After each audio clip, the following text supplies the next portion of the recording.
Anatomy को सबसे अच्छा समझना है, ऑर्गेनाइजेशन सेटअप जो एनाटॉमी का समझना, तो अपने गांव को लेके चलिए। ठीक है, एक गांव होता है, उस गांव में कई सारे घर होते हैं, घरों में कई सारे कमरे होते हैं। ठीक है, तो कमरे के लिए क्या है, 4 दीवार का होना आवश्यक होता है, और दीवार को बनाने के लिए किसकी आवश्यकता होती है, ईंट की आवश्यकता होती है नहीं।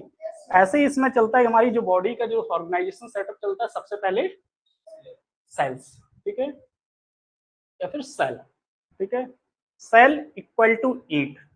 ठीक है, जैसे घर बनाने के लिए ईंट चाहिए होती, कमरा बनाने के लिए क्या है, ईंट चाहिए होती है।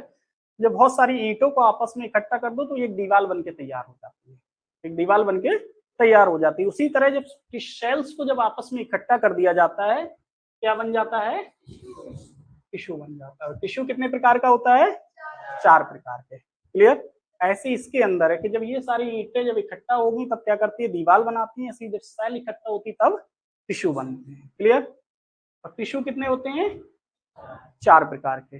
और टिश्यू से मिलके क्या बना हुआ होता है, ऑर्गन्स। क्लियर।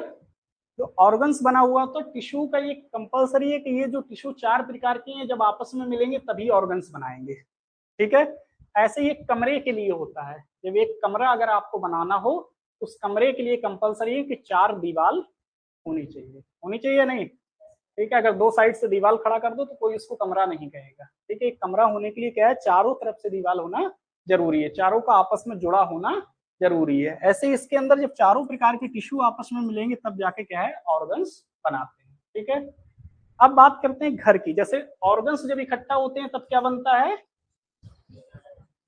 सिस्टम बनता है, पूरा एक तंत्र बनता है। ठीक है, घर भी कब बनता है, एक कमरा अगर कहीं बना हो तो उसको कोई घर नहीं बोलता है। ठीक है, अगर घर बना हुआ है इसका मतलब उसमें एक से अधिक कमरे हों। ठीक है, किचन हो, बालकनी हो, ठीक है, गैलरी हो, ये सारी चीजें एक घर के अंदर होना जरूरी है। ऐसे सिस्टम्स के अंदर होता है कि कुछ मेजर ऑर्गन्स रहेंगे, एक या एक से अधिक ऑर्गन्स रहेंगे, कुछ एसेसरी ऑर्गन्स रहेंगे, कुछ डक्ट्स रहेंगी जो आपस में मिली हुई होंगी और एक सिस्टम को क्या है, कंप्लीट बनाती है। ठीक है, और इसी तरह से जब एक गांव बनता है तो ऐसा तो है नहीं कि एक घर कहीं बना हो तो उसको गांव बोल देंगे। ठीक है, गांव बना होगा तो क्या है, 10-12 घर होने जरूरी है।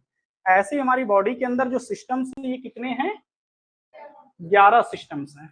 और ये 11 सिस्टम्स जब आपस में मिलेंगे, यानी ये गांव कब बनेगा, जब जितने घर हैं वो घर आपस में जुड़े हों। ठीक है, एक जगह पे व्यवस्थित हों, उसी को तो गांव बोलते हैं। इसी तरह ये जो 11 सिस्टम्स मिलके क्या है, पूरी बॉडी को बनाते हैं। और बाकी जो घर हैं वो जब आपस में जुड़े होंगे तब एक गांव को बनाते हैं।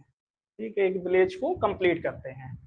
लेकिन इस गांव की ये खासियत होती है कि ये जो घर बने हुए हैं, इनमें से अगर एक भी घर लड़ने भिड़ने वाला हो गया, उत्पादी हो गया, तो वो क्या करेगा, पूरे गांव को तबाह कर देगा, डिस्टर्ब किए रहेगा। ठीक है, सारे बाकी जो और घर हैं वो इफेक्ट होंगे। ठीक है, ऐसे ही हमारे बॉडी के जो 11 सिस्टम्स हैं, कि 11 सिस्टम में अगर एक भी इफेक्ट हो गया तो वो पूरी बॉडी को क्या इफेक्ट कर देते, क्योंकि एक दूसरे पे कहीं ना कहीं डिपेंड होते हैं। ऐसे गांव में होता है, घर जो बने हुए, ऐसा तो है नहीं कोई एकदम अपने आप पे सेल्फ हो, एक दूसरे से जुड़े हुए रहते हैं, एक दूसरे से क्या है, आत्मनिर्भर डिपेंड बने रहते हैं। क्लियर। तो इसी तरीके से क्या है, हमारी एनाटॉमी का